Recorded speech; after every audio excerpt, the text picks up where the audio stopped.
Bonjour frères et sœurs, c'est le frère Wilfried. Aujourd'hui, nous allons partager ensemble le témoignage de la conversion de notre bien-aimée sœur Mariam, qui était musulmane et qui s'est convertie à Christ. Donc nous allons rendre gloire une fois de plus à notre merveilleux Seigneur Dieu Tout-Puissant, Dieu de gloire, le Seigneur Jésus, pour ses bienfaits, pour sa bonté, pour sa miséricorde et pour son amour. Donc nous allons lire ce que notre sœur avait écrit. Donc la sœur Mariam dit: bonjour, oui, depuis 2 ans, avant j'étais musulmane, Dieu te bénisse. Je lui réponds: merci. Ah, d'accord. Tu n'as pas eu de persécution avec ta famille? Notre sœur dit: il y a juste mon père qui me parle plus.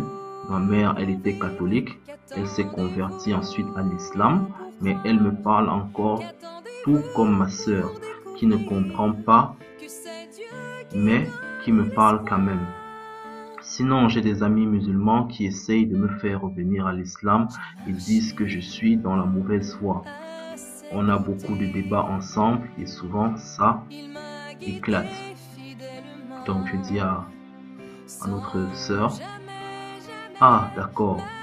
Et tu es marié? Si oui. Es-tu marié avant ta conversion ou après? Et ton mari est-il aussi chrétien? Et comment tes parents ont pris votre mariage? Ils l'ont célébré?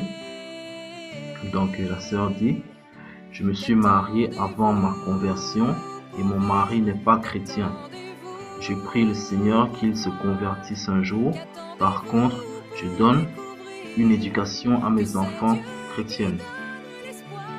Donc je lui dis: d'accord, et comment es-tu venu à Christ? Qu'est-ce qui t'a convaincu? Qu'est-ce qui s'est passé? Donc notre sœur Mariam dit: étant musulmane de confession, je croyais vraiment en Dieu, mais cela ne m'a pas empêché de faire du mal autour de moi et à moi-même.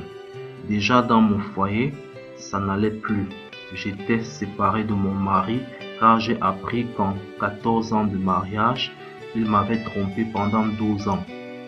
Et ayant 3 enfants avec lui, âgés à cette époque de 9, 7 et 3 ans.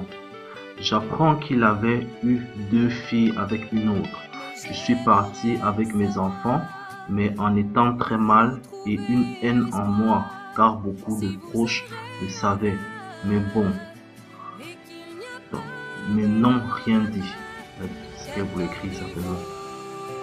C'est un de ses meilleurs amis qui me l'a dit, car il était aussi mon ami et qu'il ne pouvait plus garder le secret.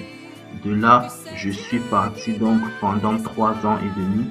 Le père de mes enfants les voyait et les prenait les week-ends et la moitié des vacances. J'ai essayé de refaire ma vie avec quelqu'un sans succès. J'étais mal intérieurement. Ma vie n'avait plus de sens. Moi qui avais passé ma vie avec un homme de plus que qui m'a maltraité, j'apprends cela en plus. J'étais en dépression et pendant un week-end que mes enfants étaient chez leur père, j'ai fait une tentative de suicide, mais un ami m'a trouvé inconsciente et j'ai été hospitalisé. Bref, après j'ai eu du soutien, mais c'était pas ça. Et je suis revenu donc 3 ans et demi après vers ma famille et plus près du père. Pour les trajets, je me suis posé beaucoup de questions et je me suis dit: il faut que je pratique ardemment l'islam, car je croyais que c'était Allah qui me punissait et ma sœur m'a soutenu. Je me suis mis à plus lire le Coran, les hadiths, faire des prières, aller à la mosquée, faire le ramadan. Je cherchais vraiment Dieu et je faisais tout pour qu'il me pardonne sans en avoir l'assurance. Et puis, mon fils qui était déjà malade a dû être hospitalisé.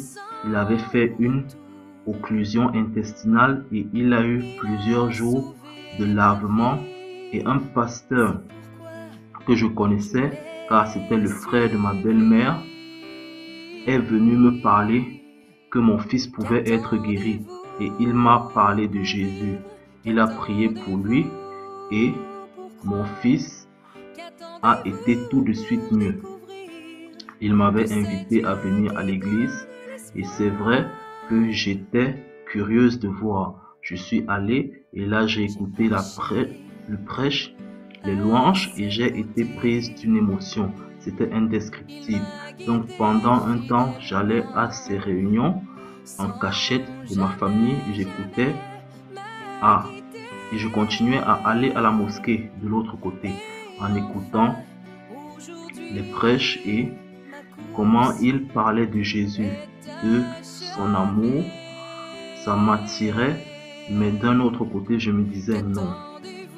Ils ont tort, Jésus n'est pas le Fils de Dieu. Il n'est pas mort sur la croix. Ce n'est qu'un prophète. Ils sont perdus. Mais le pasteur dit à ce moment-là, si tu ne crois pas, c'est un lapsus, demande-lui et tu verras. Le Seigneur se laisse trouver à celui qui le cherche avec sincérité. Et là, j'ai décidé de prendre une Bible et de la lire. J'ai donc commencé à lire la Bible, mais avec une soif de savoir la vérité. Et j'ai demandé et prié pour la première fois avec mes mots, pas avec des versets du Coran, appris par cœur. J'ai demandé si tu es vraiment celui qui dit c'est chrétien, si tu es vraiment le Fils de Dieu mort sur la croix, dirige-moi, aide-moi à comprendre. Je ne sais pas si tu es la vérité ou si c'est le Coran. Et là, je lisais sans m'en rendre compte la Bible pendant des heures, le soir jusqu'à 2 heures du mat, des fois laissant peu à peu mes prières à lecture du Coran. Je ne sais comment l'expliquer, mais j'étais attiré et poussé à lire la Bible. Et j'ai eu par la suite l'évidence et la révélation que Jésus-Christ était bel et bien le chemin de la vérité et de la vie. Amen. Qu'il a donné sa vie par amour pour nous sauver. Non qu'il méritons, nous qui méritons la condamnation. Il a payé à notre place. La Bible, donc ça c'était la révélation qu'elle a reçue. Très bien, merveilleux. La Bible, qu'on me disait falsifiée, eh bien moi, je la trouvais tellement réelle. Dans l'Ancien Testament, je pouvais lire les prophéties, etc. La venue du Messie, de notre Sauveur, et dans le Nouveau, la réalisation de ces prophéties, plusieurs sentiments m'ont envahi. Je comprenais l'amour de Dieu, tout son plan, et je me suis vu si misérable. Ma vision de voir les choses avait changé. Et j'ai pleuré tellement. J'étais désolé pour mes fautes. J'ai demandé pardon à Dieu, que je l'acceptais comme mon sauveur et que je voulais le suivre son chemin. Je continuais à aller aux réunions et à lire la Bible pour pouvoir encore plus savoir et comprendre. Je ne faisais plus mes prières à Allah, mais à mon Père au nom de Jésus-Christ. J'ai eu quelques songes et beaucoup d'expériences avec le Seigneur. Un zèle a parlé de lui, même autour de moi. Ma sœur ne comprenait pas ce retournement en moi, mais elle le tolérait, tout comme ma mère. Mon père, il ne veut rien entendre et me parler. J'ai pardonné à mon mari et nous nous sommes remis ensemble. Je lui parle de Jésus et il voit le changement, mais il reste sur sa position. Je prie pour que le Seigneur touche son cœur. Mes enfants vont aux réunions de jeunesse et j'ai pardonné aussi à la femme avec qui il a eu 2 fils. J'accueille même ses filles chez moi quand il les a. Ça se passe assez bien avec mes enfants. Sans Dieu, je n'aurais pas pu pardonner, avoir une vie nouvelle. Merveilleux. Je me suis baptisé il y a 2 ans. J'ai des hauts et des bas, mais je m'accroche. Je remercie le Seigneur car il m'a ouvert les yeux, il m'a enlevé la haine et la tristesse et il me donne l'espoir. J'en loue et glorifie son nom car il m'a sauvé de la mort. Il m'a redonné le goût de vivre et de me sanctifier chaque jour. Et toi, comment tu as connu le Seigneur? Donc c'est vraiment merveilleux ce qu'elle raconte. C'est vraiment très émouvant, c'est vraiment très touchant. Comme vous pouvez voir, le Seigneur Jésus, il a touché, il a fait ce qu'il fallait, ce que l'homme ne pouvait pas faire dans sa vie. Et il a bénéficié d'une grâce merveilleuse car son fils était très malade et il a été restauré miraculeusement. Et en plus de ça, elle s'est posé les vraies questions. Elle a décidé de lire la Bible, non pas pour critiquer, comme beaucoup de musulmans le font, mais pour essayer de comprendre, pour rechercher la vérité. Et le Seigneur l'a éclairé.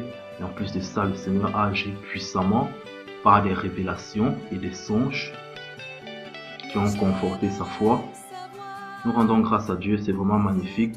Et aussi, elle a fait preuve d'un pardon vraiment remarquable que seul en Christ on peut vraiment expérimenter, car c'est pas évident de pardonner un monsieur qui t'a trompé pendant 12 années, qui a fait des enfants avec une femme. Non seulement tu pardonnes à ce monsieur, tu pardonnes à cette femme et tu pardonnes encore ses enfants et tu t'occupes de ces enfants qu'il a fait dehors. Ça c'est vraiment l'amour de Christ. Il n'y a que dans Christ qu'on peut vraiment expérimenter des trucs pareils. C'est vraiment merveilleux. Donc cette sœur, elle est vraiment remplie d'amour. Je suis d'accord et vraiment c'est vraiment très touchant. Donc soyez bénis frères et sœurs. Musulmans qui voulaient venir à Christ, il n'y a pas de chemin. Allez demander directement à Christ qui il est.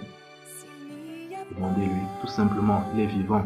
Demandez-lui, il fera ce que nous n'arrivons pas à faire pour vous, car il est tout puissant.